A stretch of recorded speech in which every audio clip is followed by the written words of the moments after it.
All right, good evening and welcome, USA, Canada, Long Island, aka Strong Island, International, the five spots of Brooklyn, Bronx, Manhattan, Staten Island, Queens. This is your man G Money Stacks, aka the Gregonator, YouTuber, host with the most, creator, YouTuber, misunderstood lonely nomad, unstoppable independent podcaster, and rookie podcaster of Laurelton, Queens, New York. And you're rocking and hanging out with me on the 51st episode of Excellent Fun Vibrant Talks podcast, the sports edition show. And we got a jam-packing show for you today with some interesting topics in not only football, but also in basketball and a little bit of Mets baseball news regarding the issues with Carlos Correa and all other stuff. Um, and a little bit of Daniel Vogelbach as well. So, um, if you miss any previous episodes whatsoever, please don't worry. I got your back. Let me start off by saying this.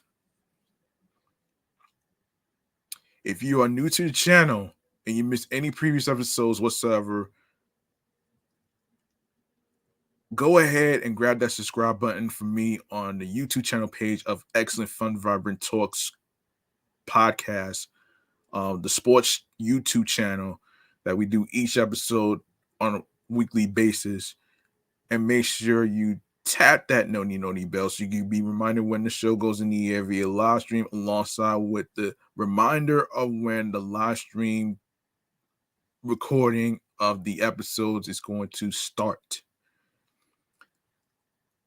Make sure you stay tuned for more video content, upcoming episodes, previous episodes, alongside with leaving a like and a comment along with the sports topics in each episode. Stream, listen, watch, download these episodes. Very important. And of course, be sure to tell a friend to another friend, and I'll handle the rest, where you can listen to the episodes at the end of the show. Okay, without further ado, let me just give a little quick reminder on something. Yes, a little reminder. You like this sports podcast, and you want to support it, you can make a charitable donation to my Cash App, which is $ G Money Stacks 555.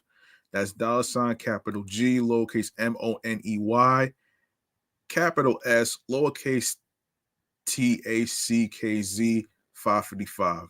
You don't need a lot of money to show more support to anybody. It's all about doing the best you can as a human being on whatever amount of money you decide that you're comfortable with, that you desire, will be appreciated. And don't forget to rate on Podchaser, Podfriend, and alongside with Spotify with a 5-star rating. And of course, 5 stars will be appreciated.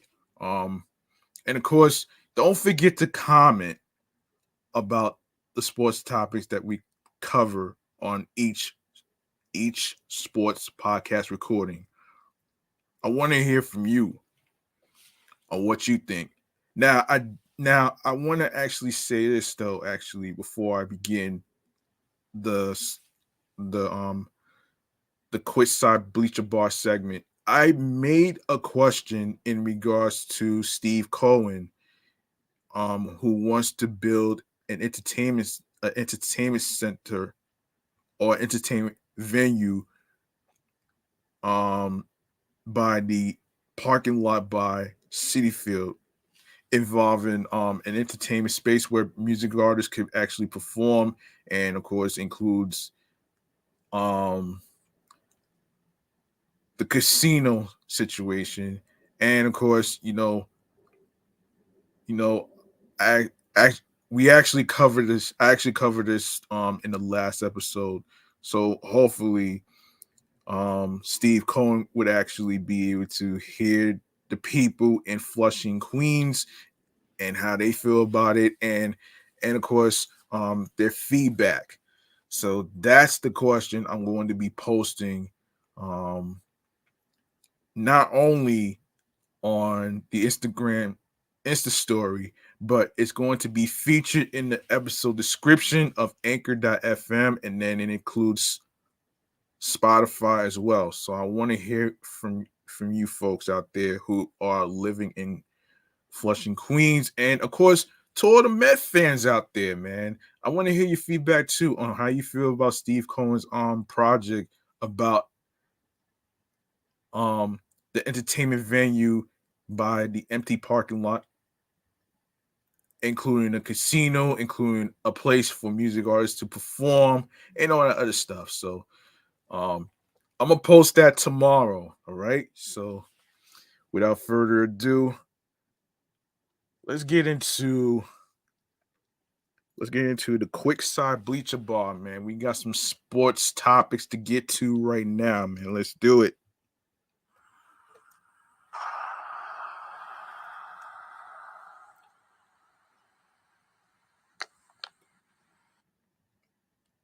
All right. All right, here we go. Okay, first and foremost, we need to start off with some sad news actually in the sports world. Unfortunately, um we lost an athlete.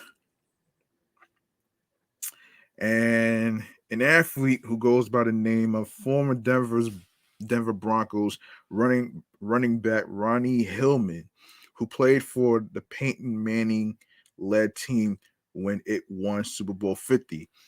Basically died Wednesday after being diagnosed with an aggressive form of kidney cancer in August. He was 31.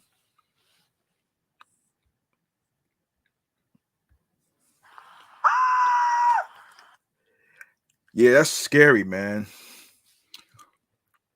His death was announced by his family in a post on his Instagram page. It is with heavy hearts that we announce the passing of our beloved son, brother, and father, Ronnie K. Hillman Jr. The family statement reads, Ronnie quietly and peacefully transitioned today in the company of his family and close friends. We as the family appreciate the prayers and kind words that have already been expressed. We ask that you would give us time to process our feelings as we prepare to lay our precious RJ to rest. Hillman was diagnosed last summer with renal medullary carcinoma, a rare form of kidney cancer that predominantly affects African Americans with the sickle cell trait.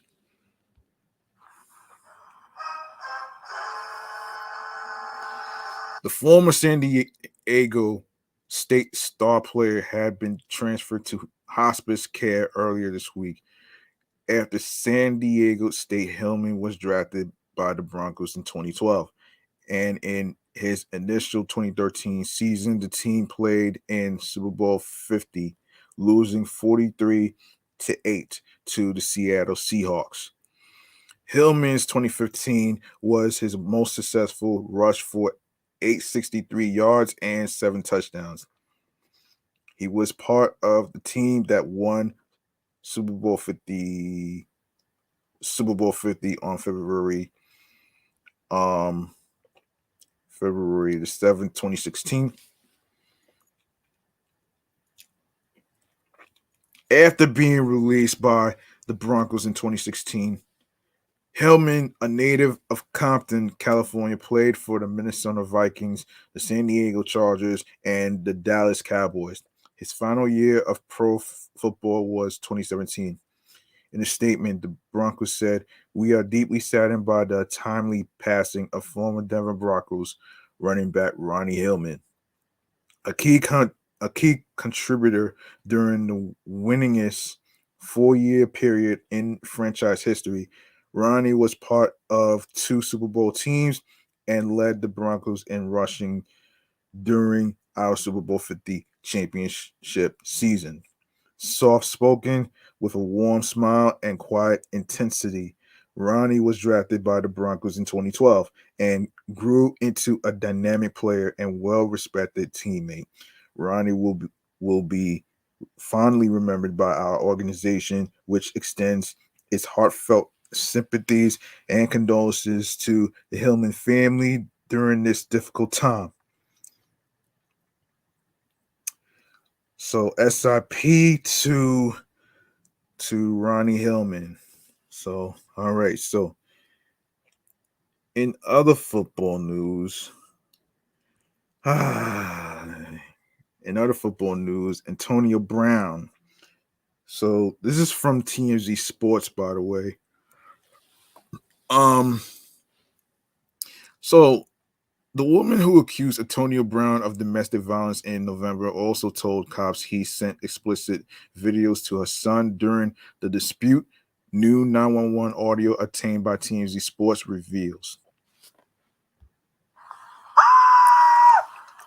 In the call, a woman said to a Tampa Police Department dispatcher that she and Brown, the father of her children, had gotten into a little argument at their home in Tampa, Florida on November 28th. She explained that she had. Hold on. Yeah, sorry about that. That was the car alarm. But anyway, she explained that she had arrived at the house on November 27th, and hours later, Brown started throwing a fit. The woman claimed she took the kids and went outside in an effort to defuse the situation, but then said to the operator that the former Tampa Bay Buccaneers receiver started to throw all of my clothes out of the house. Um, yeah. That's crazy. That's very crazy, man. Um, that's fucking crazy. She later added that Brown was sending explicit videos to my son's phone as well.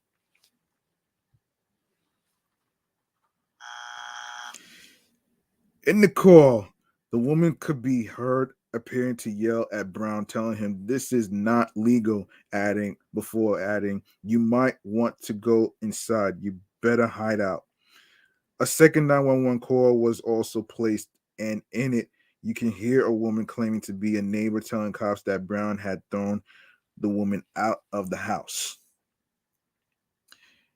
As we reported, TBD officers eventually arrived on scene and say Brown threw a shoe at the woman during the altercation, leading them to issue a warrant for his arrest.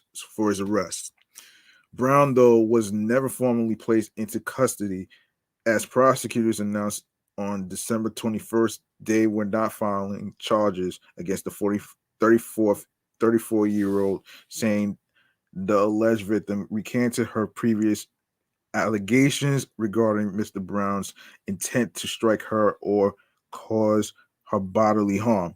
Brown, who's still an NFL free agent, has yet to publicly comment on the case. Man, that's wow. That's so fucking sus right there, man. That's really sus right there.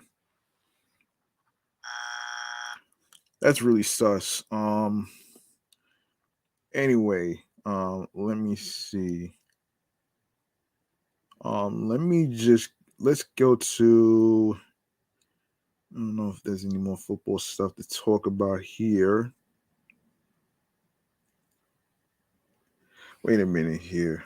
Let me see something here. Oh, Xavier McKinney. Right. In other football news, Xavier McKinney. Here we go.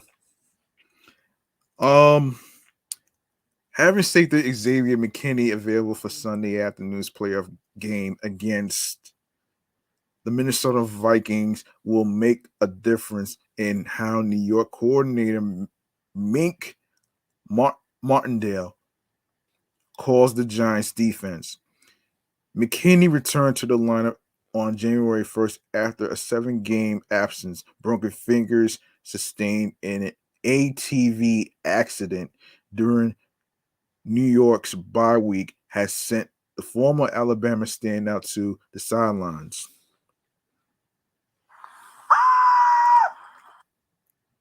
During that time, McKinney missed the Giants' 27-24 loss to the Vikings on December 24th. But with the safety back for the Super Wildcard weekend matchup, Martindale said New York's defense would be different. Asked to explain how, Martindale said, in quote, "I'll tell you after the game after Minnesota coach Kevin O'Connell sees it first, but it definitely will change the way you can call some plays."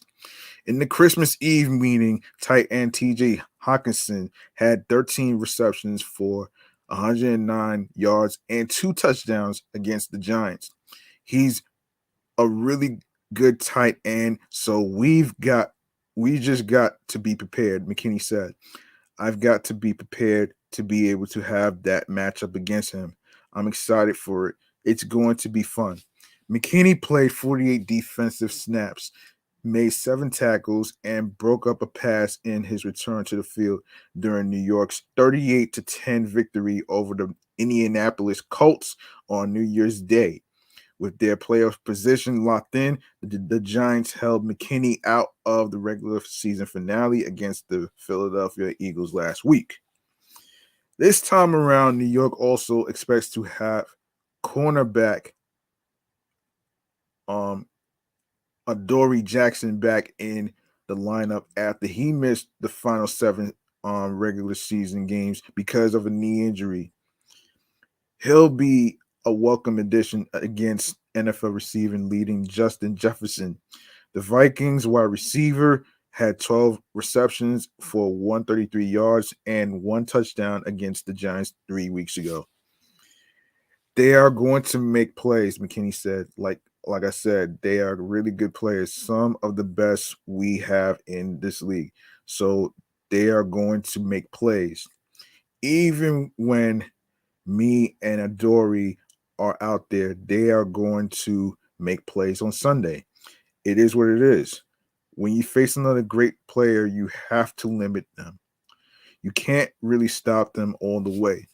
They are going to make some catches that might be crazy. They are going to do some things that's like, oh,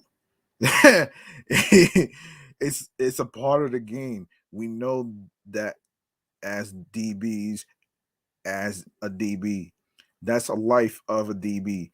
People are going to make catches. They are going to make some plays, but you've got to be able to bounce back and keep going. So that's what we're looking to do. And like I said, we're going to do what we can to limit them. But that's part of it. That's a part of the game. Oh, let me let me find out what DB stands for, so you sports fanatics know what that's about. What is DB in football terms?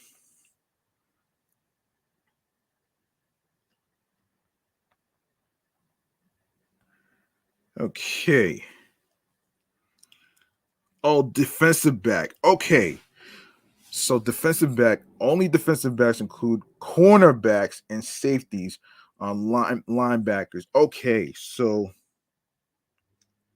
all right, so what is a DB in American football? Oh, so in American football, defensive backs are cornerbacks, strong safeties, and free safeties.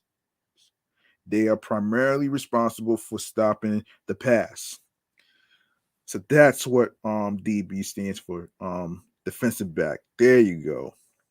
There you go, right there. Hold on. Let me just get this. Let me get this.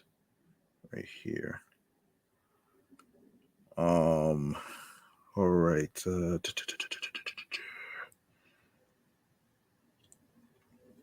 All right. All right, let's keep going here. All right, so the Giants posted a 9-7-1 record in the regular season for their first winning mark since 2016, which also is the last time they went to the postseason before the current campaign. Considering that accomplishment, McKinney was asked if New York was playing with house money against Minnesota. When you get in the playoffs, it's a new season, McKinney said. Anything can happen when you get in, and we're in. So we don't look at it as that. We see it as another game that we have to go in there and be one zip. You've got to be one zip to get to the next round. And if you don't, then you are eliminated.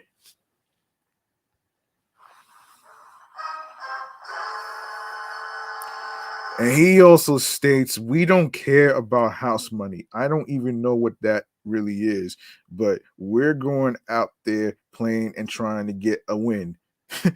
House money, okay.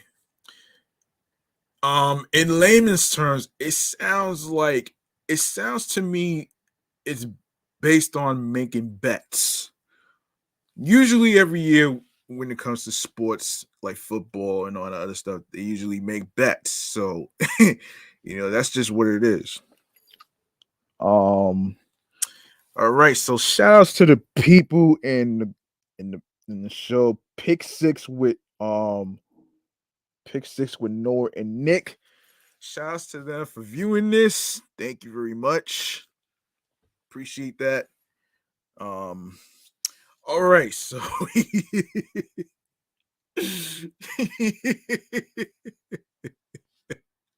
house money. What the fuck is house money, man? Okay, I'm guessing it has to do with making bets on which team is going to win.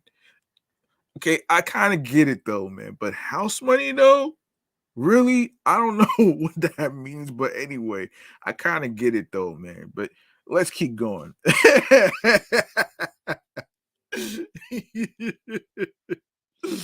Oh man. So the Giants' most recent postseason victory came on February 5th, 2015, when New York defeated the New England Patriots 21-17 in Super Bowl 56.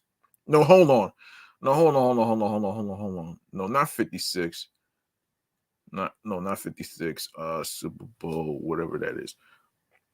Um, Wait, let me double check this.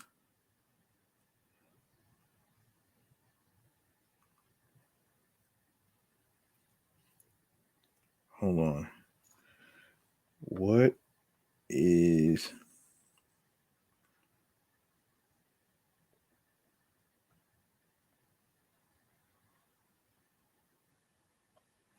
your Roman numerals?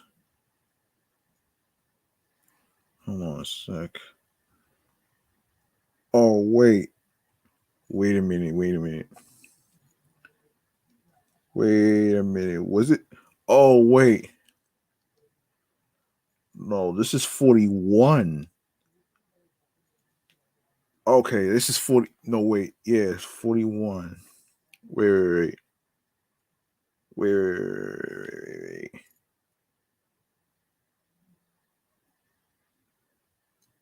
Is it 41?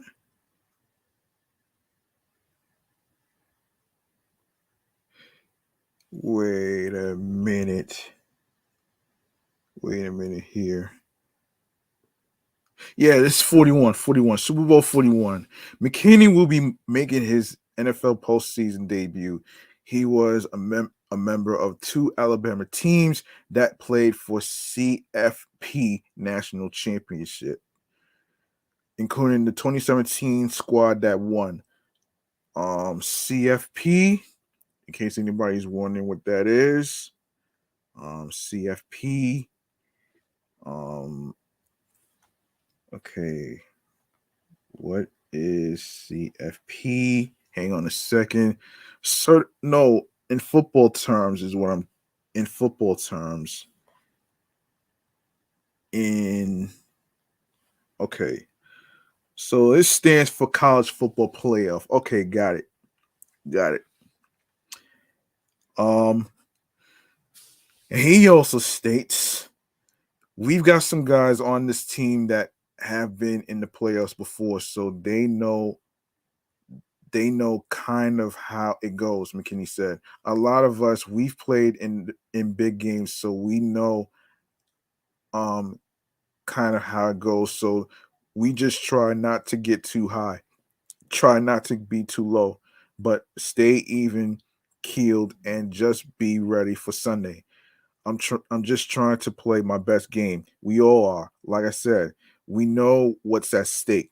So I don't really get too high or get too low. I just know what's at stake. If you lose, you are gone. And if you win, you move on. I know that. And that's pretty much all you need to know for this type of game. Of course, I did watch the Giants and the Vikings already, so they won that game too. So shout outs to them. Let's make some noise for the New York Giants to for making it to the playoffs and clinching. So let's make some noise.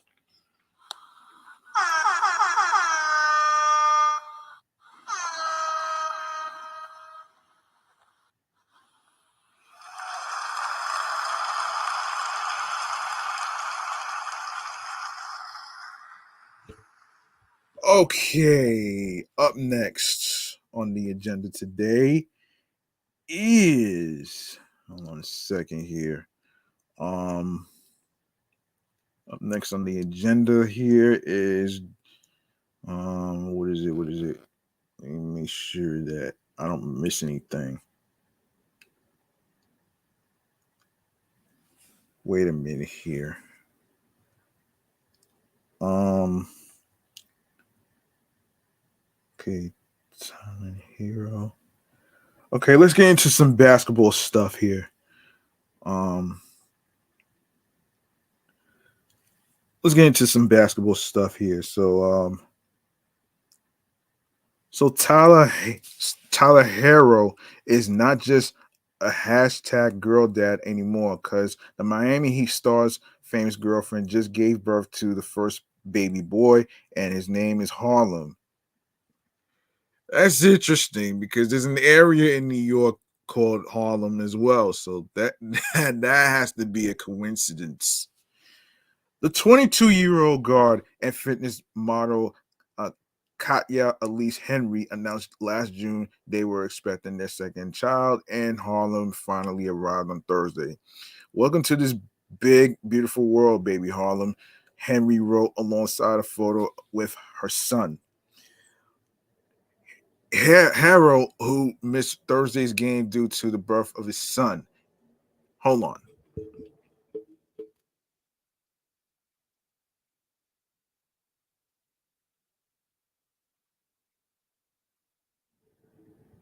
Yes.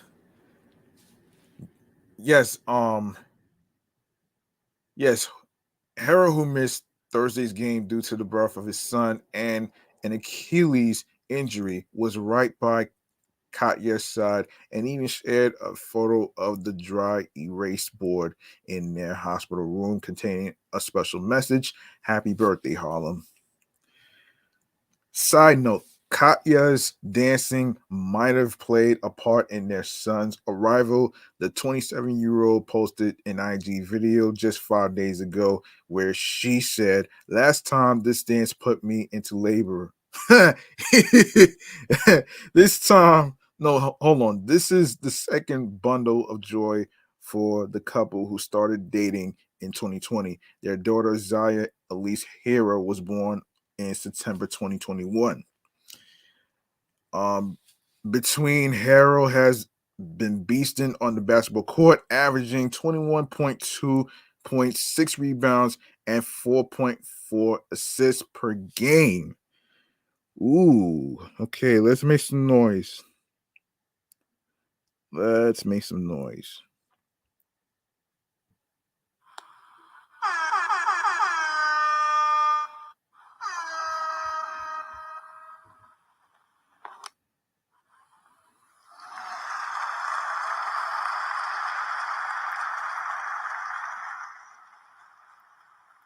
All right.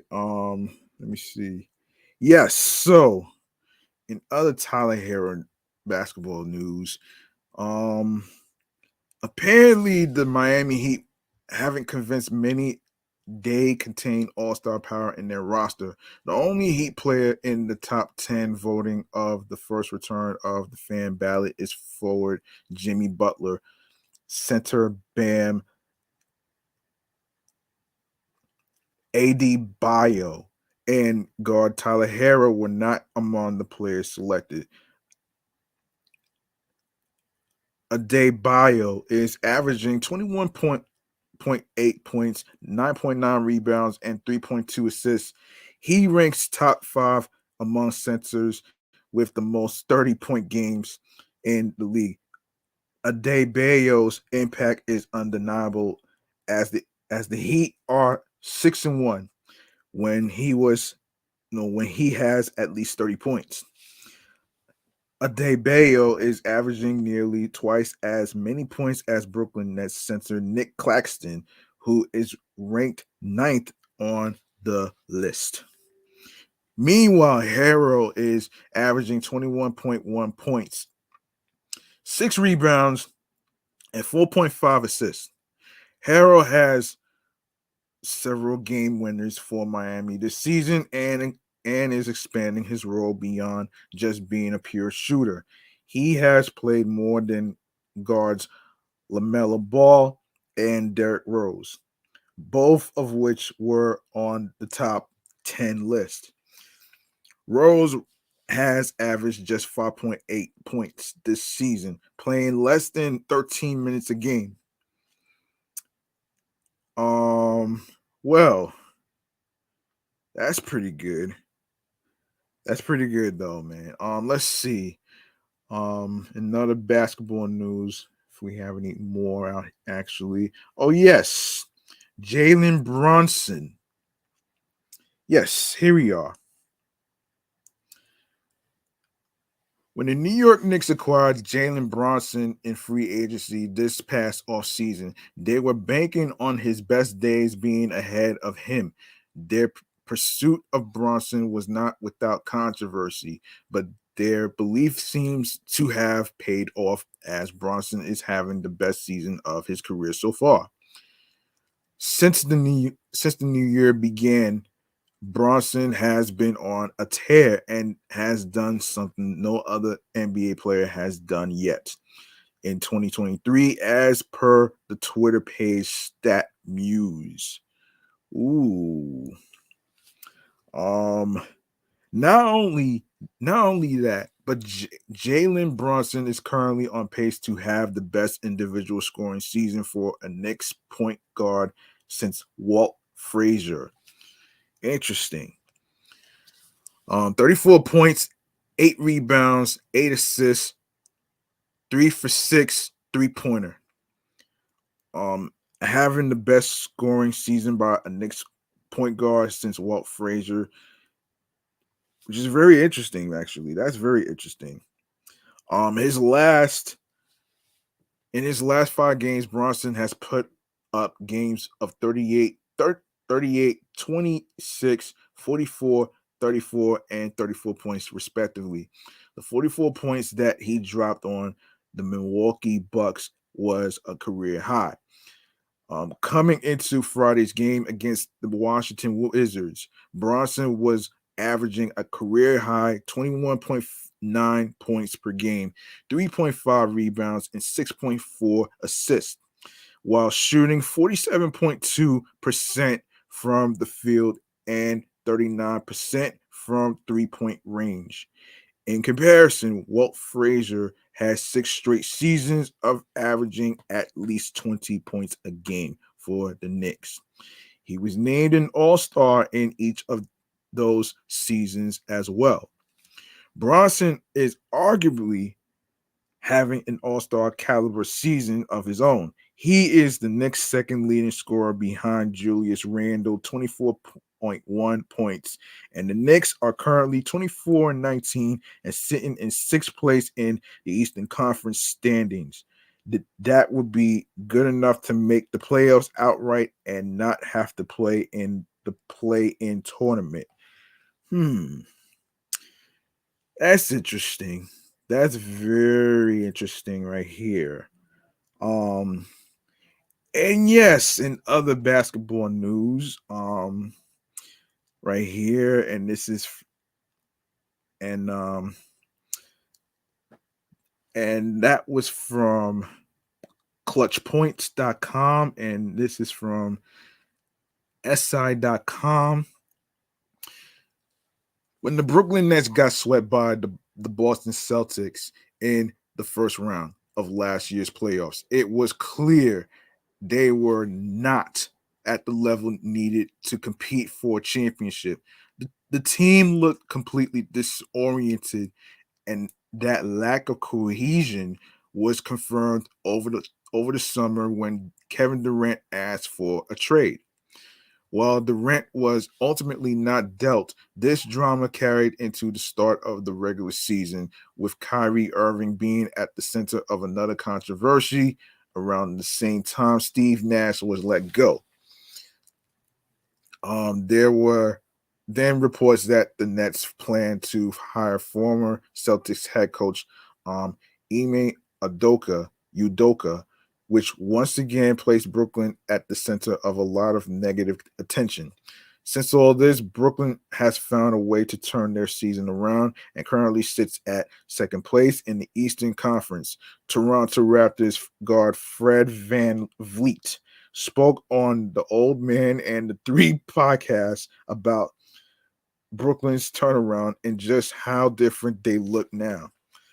About Brooklyn, we played them earlier and we played them recently. The game has changed completely to where it's not heavily isolation basketball, Van Vliet said. The great teams in the league are playing great fucking team basketball, and that's the biggest difference that I've seen, especially this year, because we played Brooklyn when they looked like they didn't want to be there and they hated each other. And Steve Nash was there, and you could tell it was messed up. Then we played them recently, and it was like they were on a rhythm and a clock, and everyone is bought in. Wow. Wow. Wow, that's crazy. That's really crazy right there, man. All right, so what else can we talk about here? What else can we talk about here? Um okay, let's talk about the concerns for Carlos Correa's health. Let's talk about that. Um let's talk about that right there, man.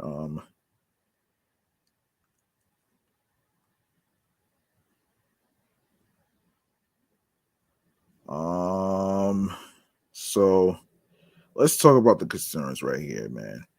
Um okay, so physical sources. So and this is from the Athletic. So it's a physical again. So the New York Mets, like the San Francisco Giants earlier in the week, have raised concerns about Carlos Correa's surgically repaired lower right leg, potentially. Wait, hold on. Lower right, potentially jeopardizing their 12-year, $315 million agreement with the star shortstop, according to briefed on the matter who were not authorized to speak publicly. The parties could agree to a restructured contract if the Mets continued to express reservations about the long-term stability of Correa's leg. it might be difficult for the Mets to back out of the agreement entirely after their owner, Steve Cohen, went on record talking about the deal. It also might be difficult for Correa to re-enter the free agent market and land a comparable contract after two clubs identified the same issue in their physical examinations of him. The new developments are the latest twist in the saga that shocked the baseball world when Correa and his agent Scott Boras pivoted Wednesday from their original 13-year $350 million agreement with the Giants to strike a separate deal with the Mets.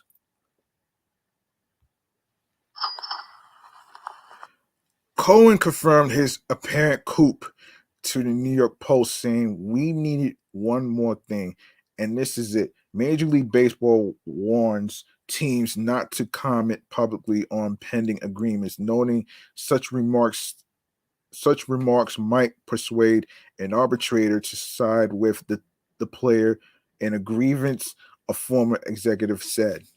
If the Mets remain uncomfortable with Correa's long-term prognosis, one way to alter the agreement would be to insert language saying that portions of the deal hold on.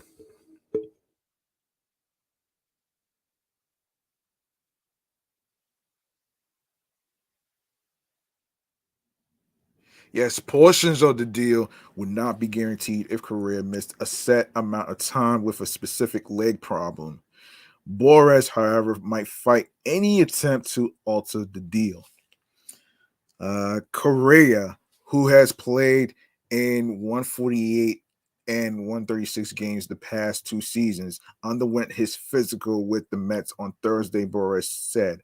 Teams generally make agreements official the day after the player's medical exams unless an issue arises. The Giants were set to follow precisely that plan earlier in the week. San Francisco struck its deal with Correa on December 13th. Correa underwent his physical on Monday, and the Giants scheduled an introductory news conference for Tuesday. But the team postponed the news conference that morning and later confirmed a difference of opinion over the results of Carlos's physical examination. Correa, age 28, required um, arthroscopic surgery to repair a fractured right fibula and minor ligament damage after he hit an RBI triple and his spike got stuck on the bag in June 2014 when he was 19 and still in the minor leagues with the Astros. Astros GM Jeff Luhnow said at the time Correa's fracture was nearer to the ankle than his knee. In eight major league seasons, Correa has never gone on the injured list with a right leg problem. He made reference to the hardware in his leg after a game on September 20th, in which he appeared to be injured following a hard slide, but missed no time afterward. He just hit my plate, Correa told reporters. I had surgery and he hit it. Just kind of felt numb, vibrating, so I was just waiting for it to calm down. It was a little scary. When I moved, I knew it was good. The Twins medically cleared Correa for a 3-year, $105.3 million free agent contract last March. Then made him a subsequent 10-year, $285 million offer. He opted out of the deal at the start of the offseason. If Correa had accepted it, the team would have applied greater scrutiny to his physical than it did initially because of the long-term nature of the deal, sources said. Boras sought to re-engage the Twins after the Giants declined to complete the deal with Correa. But unlike the Mets, who went up $27 million from their first discussion with Correa. The Twins were not willing to move from their initial offer. The Twins also would not have advanced the conversation without investigating the potential issues caused by Correa's physical with the Giants. Major League sources said. Okay, hold on a second. Let me give a shout out to Binge Essential. Thank you for viewing this.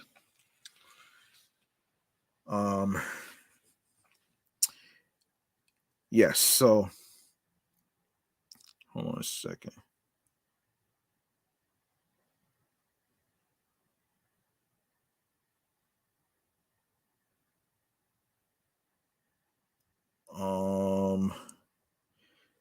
Yeah.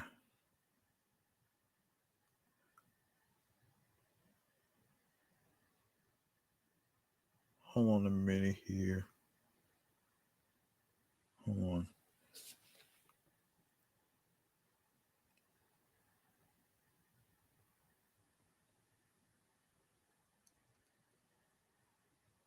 Yes, so the Twins also would not have advanced the conversation without investigating the potential issues caused by Correa's physical with the Giants, Major League sources said. Boris said Wednesday the Giants advised him they wanted to talk to other doctors before proceeding with Correa, but he was not willing to wait. I said, look, I've given you a reasonable time. We need to move forward on this. Give me a time frame. If you are not going to execute, I need to go talk with other teams, Boris said. You are talking about a player who has played 8 major league seasons. There are things in his medical record that happened decades ago. These are all speculative dynamics. Every team has a right to go through things and evaluate things. The key thing is we gave them the Giants medical reports at the time. They still wanted to sign the player and negotiate with the player. Team medical personnel occasionally offer different interpretations of the player's medical records, just as a doctor giving a second opinion on a patient can disagree with the first. The Mets amount to Correa's second opinion, and they appear to be confirming the first. Yeah, let's see. Also in Carlos Correa news, actually involving the Giants. Suddenly there is suddenly a hiccup regarding Carlos Correa's mega deal with the Giants. The team suddenly postponed the Tuesday news conference, and this took place in December, actually. So, postponed a Tuesday news conference in which they were set to introduce Correa, age 28, as their new shortstop due to a medical concern. The Associated Press reported, according to the AP, a medical issue was flagged during Correa's physical, and the team and player are waiting on test results.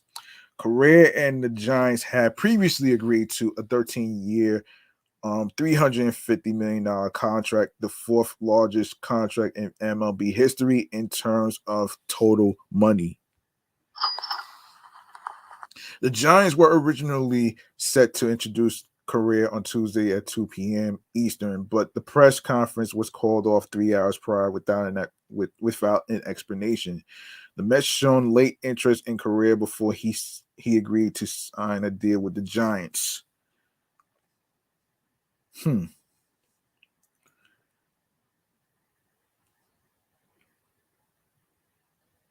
Yeah. Correa played in 136 games for the Twins in 2022 after 7 seasons with the Astros, slashing .467 with 22 home runs and 64 RBIs. San Francisco agreed to a deal with the two-time All-Star after missing out on Aaron Judge, who re-signed with the Yankees on a 9-year, $360 million contract. The Yankees officially announced Judge's return on Tuesday. Correa was part of a class of 4 big free agent shortstops. Trey Turner signed an 11-year, $300 million deal with the Phillies. Xander Bogaerts signed an 11-year, $280 million with the Padres. Dansby Swanson joined the Cubs on a 7-year, $177 million deal. Let me see. I'm gonna save the other 2 stories in regards to Carlos Correa breaking his silence and him turning down the contract with the Mets. So let's go straight to the DH situation right here. Before I begin, let me see how much time we got here. All right, so what we got here is Daniel Vogelbach, right? So this is from amny.com/sports. Despite the spending frenzy that dominated Major League Baseball between November and December, the New York Mets still have an uncertainty or two within the roster heading towards 2023 campaign, most noticeably at the designated hitter spot. The big money spent on the offensive side of things was to retain center fielder Brandon Nimmo. They lost out on Carlos Correa, whom owner Steve Cohen initially said would be the bat to help put the Mets over the top before negotiations fell through, stemming from his medical history. So really, the Mets are returning the same bunch that simply ran out of gas down the stretch in 2022 and petered out in the wild card series. A lack of a true DH, which is designated hitter, certainly didn't help the Mets sustain a consistent offensive attack in a season in which they exhausted every option.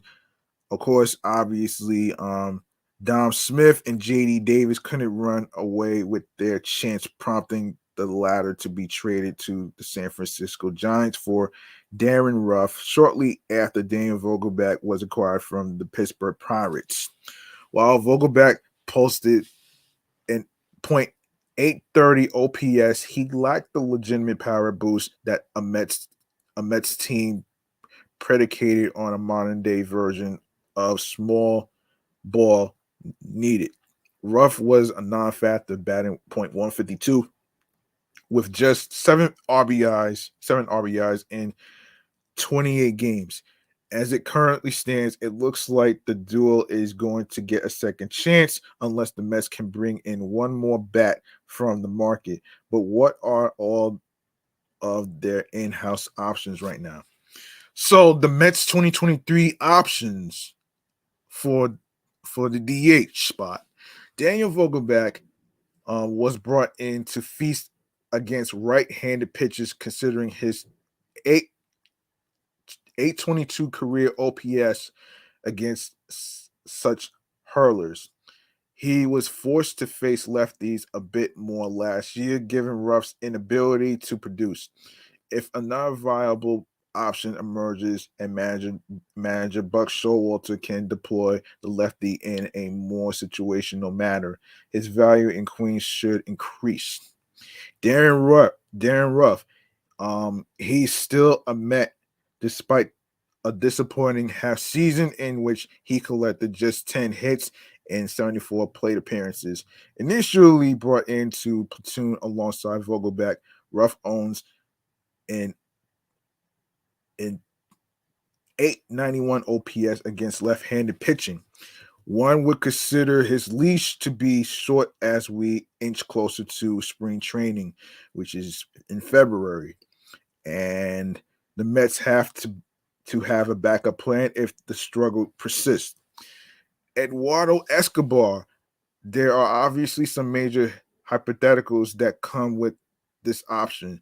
The first being that Brett Beatty makes legitimate strides to suggest that he could get the lion's share of play at third base. That's a tall order considering Escobar is a better defender at the hot corner. However, if Escobar can feed off the monstrous September he had to salvage an otherwise disappointing season, and if one of the young Mets can step up, he's a logical switch hitting DH option. That would be interesting. That would be interesting to see.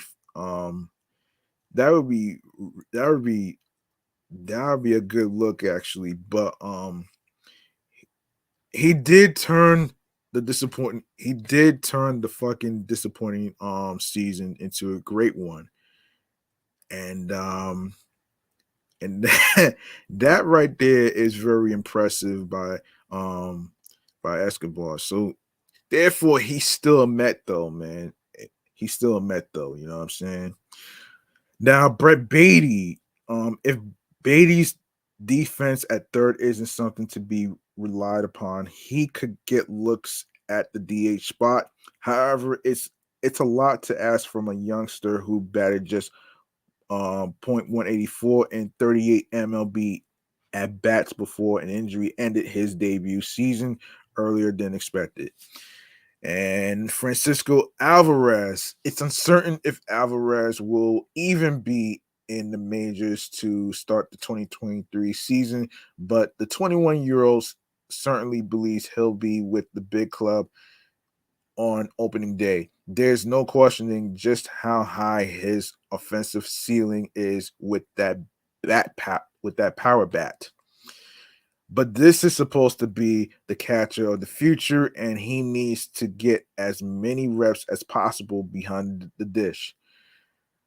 That shit should be interesting to see. The Mets have Tomas Nido and Omar Narvaez, though that could create a logjam at the position. So Alvarez could see some DH at bats to ensure he remains in action.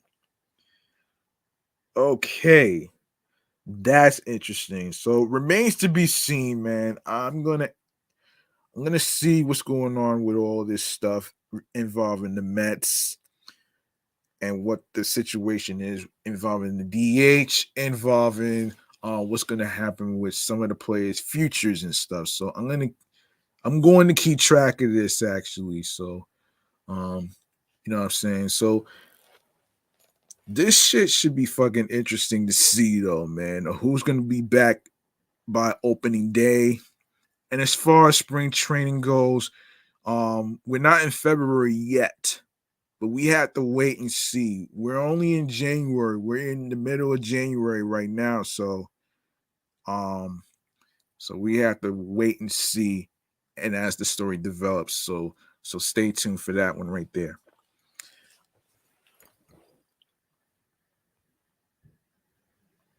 Okay.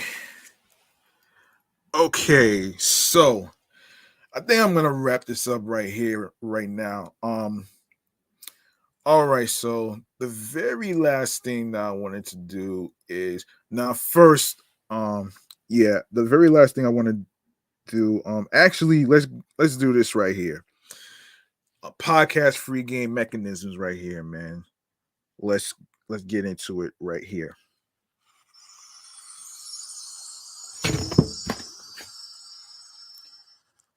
All right. Yeah, sorry about that. Oh man. Yeah, sorry about that. Um, that was my tablet. So anyway, man, in this segment, podcast free game mechanisms is basically about me giving you some free game on on how to start a podcast and the types of important equipment that you need. First and foremost, you need headphones, and alongside with that, you need a microphone.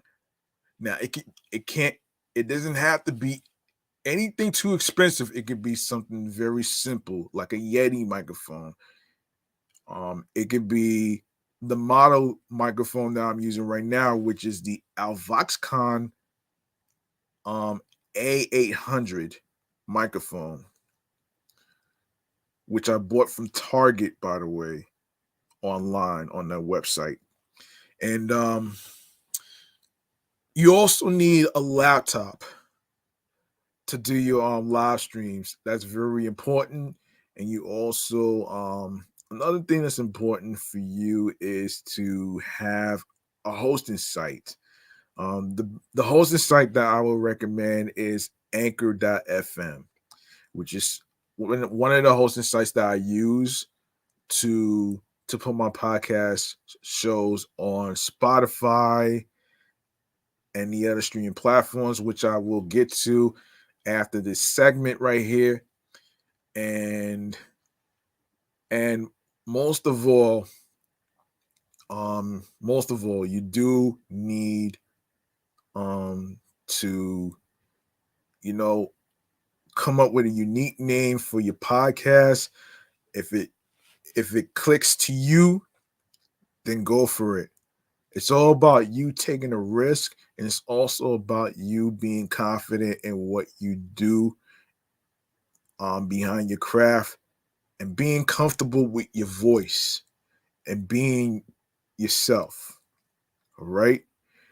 You don't have to try too hard to actually, make everybody happy. The only person you should be making yourself, the only person you should be doing that is for yourself. And you also need a supporting software, which is StreamYard, which I will recommend StreamYard as well. Now, some cool features about StreamYard is that you can either use Facebook, you can use Twitch, you can use LinkedIn, which I really don't really use at all.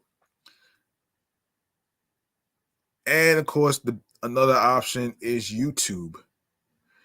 Now YouTube don't delete people's videos, unlike Twitch that does it at a certain time.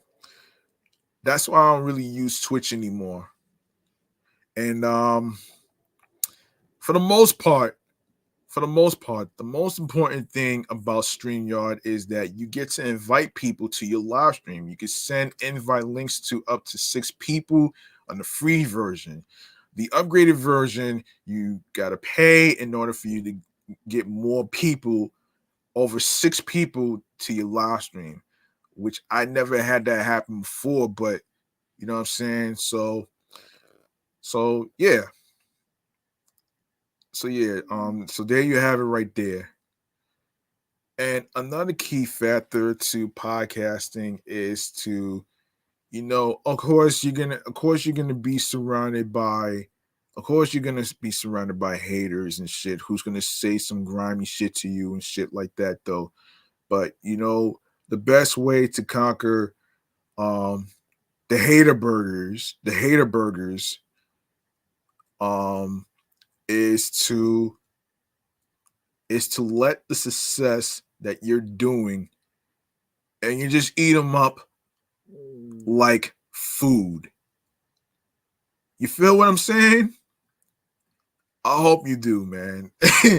And that's your lessons and some key tips on how to start a podcast. If you'd like to know more on how to start a podcast and all that other stuff. And of course, the best way for you to promote your podcast is always on social media. Of course, you got Facebook, you got your Twitter, which I don't use, and of course, you got your Instagram, and the rest. And now the very last thing that we go to is stream choices on the go, man. That's where I break down where you can actually follow the podcast and where you can listen. So let's do it. you like what you heard in today's episode, um, feel free to show your love by following Excellent Fun Vibrant Talks podcast on Instagram, alongside with my other podcast show, which is Meticulous Vibe Juice Podcast, and alongside with um Off the Meat Rack Chains New York podcast, and myself included on the primary handle G Money Stacks 555 in Queens, New York. Don't forget that. And don't forget to turn on your notifications so you can see me in action on Instagram Live. And if you have anything to talk about within the topics that's being discussed in each episode, of course, feel free to chime in the comment section on the Instagram live feed. So, and another thing though, man,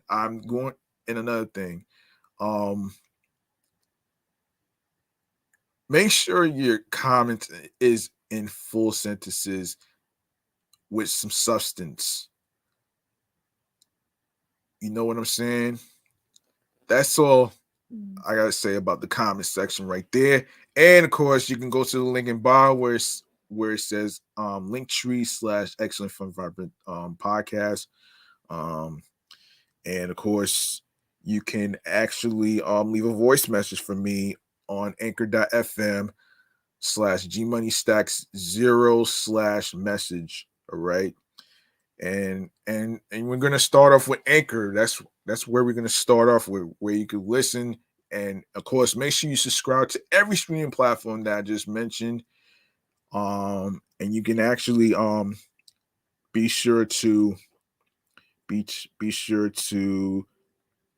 subscribe to Anchor, Audible, Audacity, Amazon Music Breaker, Castbox FM, Deezer, Listen Notes, Moon FM Podcast, Player FM, Pocket Cast, Podfriend, Podo Polo, Podorama, Podcast Index, Podcast Addict, Podchaser, Podverse, Reason FM, Spotify, Stitcher, TuneIn Radio, Google Podcasts, of course, Radio Public, and alongside with iHeartRadio, the #1 app for music, radio, and podcasts.